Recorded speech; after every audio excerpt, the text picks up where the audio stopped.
In our discussion today, what is mediation and how mediation can save you expensive legal fees?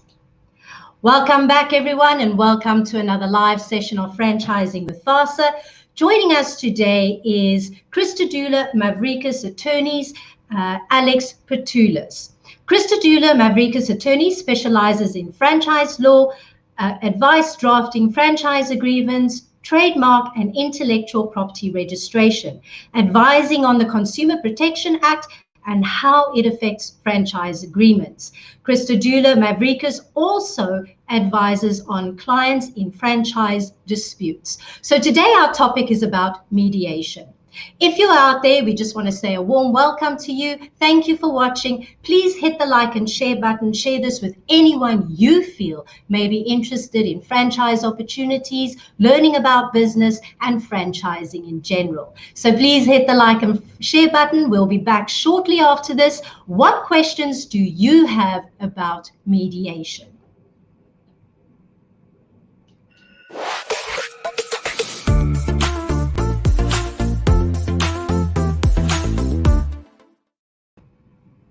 So hello, and welcome back, everybody, and hello to you. Alex, how are you today? Morning, Romany, and morning to everyone out there. All good, Excellent. Thank you.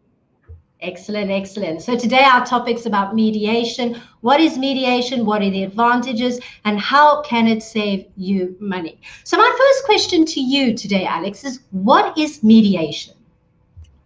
So mediation is a voluntary process whereby a mediator will be appointed and assist the parties in the dispute with facilitating open communication with each other, assisting them in identifying the issues in dispute, looking at various areas of compromise, and then hopefully assisting them in resolving the dispute at hand. Okay, and how is mediation conducted? Okay, so mediation, it's an informal process.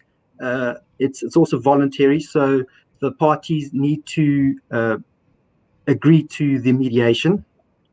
And then on the day that the mediator will meet with the parties and will ask them, will explain how the mediation rules and procedures will work. And then each party will get an opportunity to advise what the issues in dispute are. The mediator may ask questions.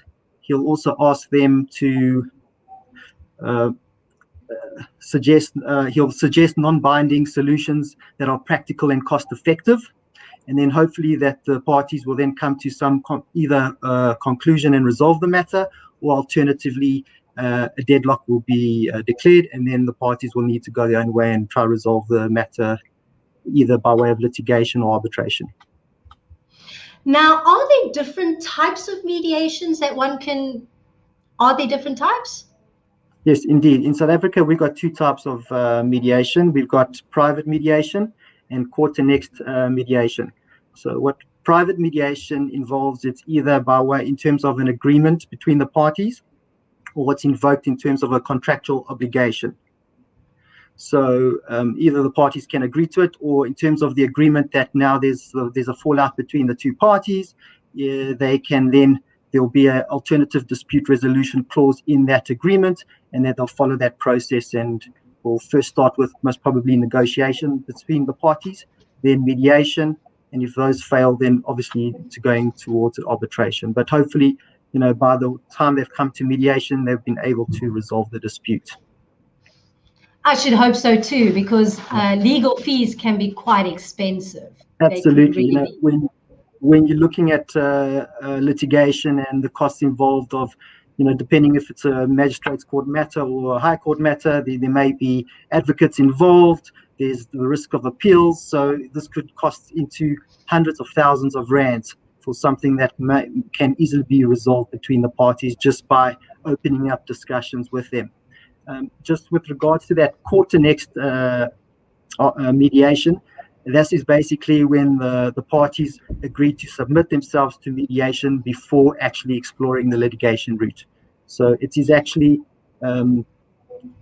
suggested that the parties do go down this road first before then incurring the real expenses of that costly litigation we spoke about.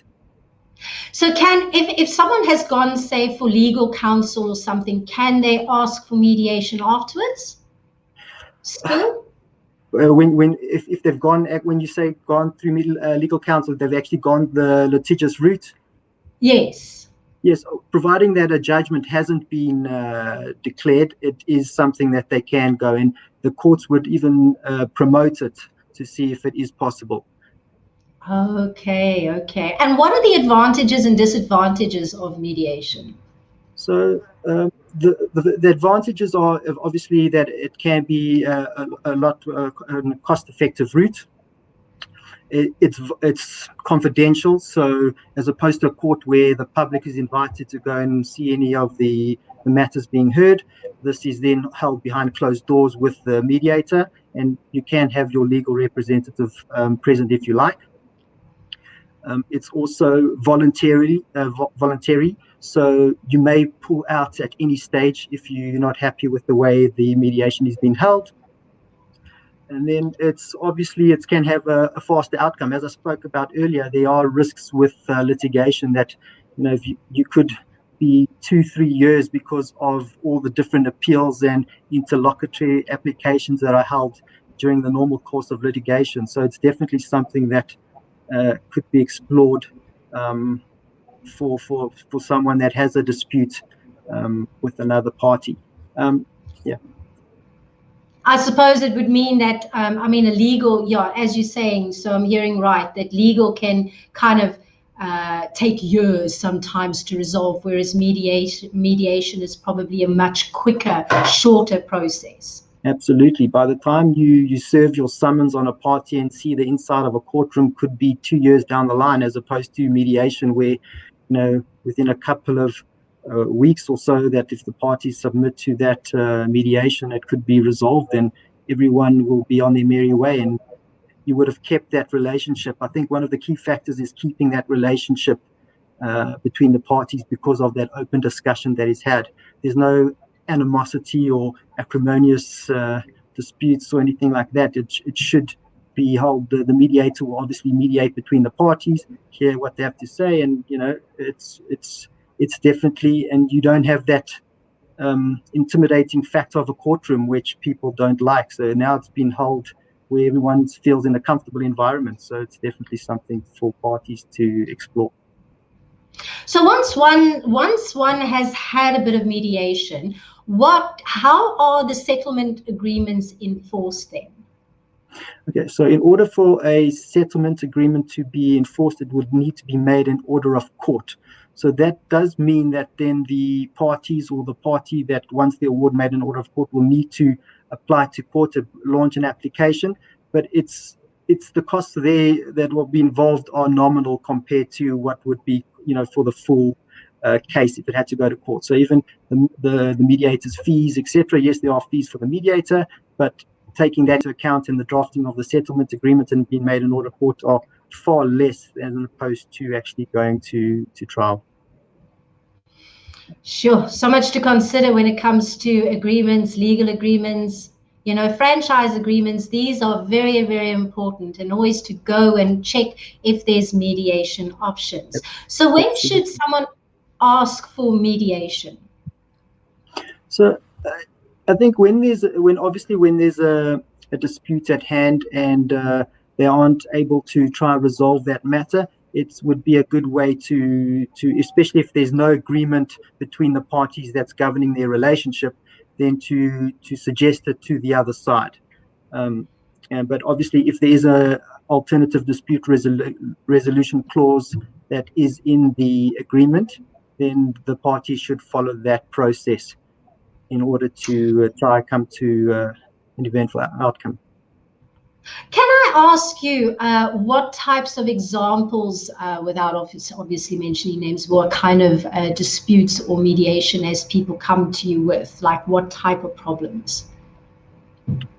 I guess it's depending any type of dispute. Obviously, if there's a dispute regarding, for example, from a franchise point of view, if you're looking at payment of royalties and payment of marketing or advertising fees, and there's an issue there. Instead of maybe the franchisor instituting action like they used to, it's something that they could try and negotiate and come to a win-win situation for both parties. I think that's the key, that neither party is going to be happy with there's going to be a compromise on both ends. So that's why it will be a win-win for both ends. So you open up that discussion rather than just sitting behind closed doors and issuing a legal process, rather interact with the party involved and get them to come and explain and maybe see it from their eyes also. It's not always, for example, it's not because they don't want to pay, but there may be various factors or underlying reasons why they're unable to meet their commitments that they agreed to do when they signed their franchise agreement, for example. That makes sense, and a lot of people don't always have the best way of communication, and sometimes you need a middleman to kind of just ease that process, to kind of get both perspectives and everybody's cards on the table so that we can determine the best outcome going forward. Absolutely. And I think a key factor is also, obviously, it's very important. You can't just appoint anybody as a mediator. Someone should have done a mediation course, be an accredited mediation expert, and be able to then guide the parties, because mediation can go wrong if you have the wrong person guiding you through that whole process. That is something to consider, actually. It's like coaching. You can hire a good coach or a bad coach. The same with mediation. You need to make sure that you're hiring somebody that has the specialist skills in that field. Correct. So what does Fossas mediation process entail? So I think a lot of members don't realize that Fossa actually offers mediation, and especially in particular, most of the time it is the franchisors that are the members. So if, for example, there's a disgruntled franchisee and he has a complaint against his franchisor, he would be entitled to submit an online complaint form. So submit a written complaint and submit it on the Fossas website. There's an online complaint form there. That will then get received by Fossa. Fossa will then submit it to the relevant member and give them an opportunity to respond. Once the response has been received, that response and the complaint will be sent to Fossas legal committee. Those are basically lawyers like myself who sit on this committee and will then be able to look at the issues at hand and try and resolve the matter. Once the legal committee has made a finding, it will be presented to the parties. If someone is not happy with that finding by the legal committee, they may request that the matter be referred to mediation. The only downside then is that it is not compulsory. So if the other side does not want to submit to the mediation process, there's nothing that Fossa can really do there. But the benefit of going through Fossa for mediation is that Fossa will actually pay for a 3-hour mediation session between the parties with one of its specialist mediators. And then the only cost involved there will, in case the mediation goes over the 3 hours, then the parties will need to pay for that, including any additional cost for settlement agreements, travel, and making it an order of court. So that's quite a huge benefit if people can kind of come to the party and resolve their situation, because obviously that's, what did you say? Just remind me, it was 3 free legal... 3 hours of mediation that Fossa will basically pay for the parties to, if they're willing to agree to mediation, which is an absolute plus in today's economic environment, to be able to have that with a professional mediator, with guys who are actively involved in franchise law and know all the ins and outs of franchise law. It's definitely a win-win situation for everyone. That does sound good, especially when there's so much going on and so much involved. So, Alex, thank you so much for joining us today and for sharing a little bit about mediation. I hope that this has been insightful to anybody that's watching. If you are a franchisor or franchisee, remember that you have mediation services with Fossa. If you are a member, that's 3 free legal hours, and then I think there is a paid option for mediation if you're a non-member.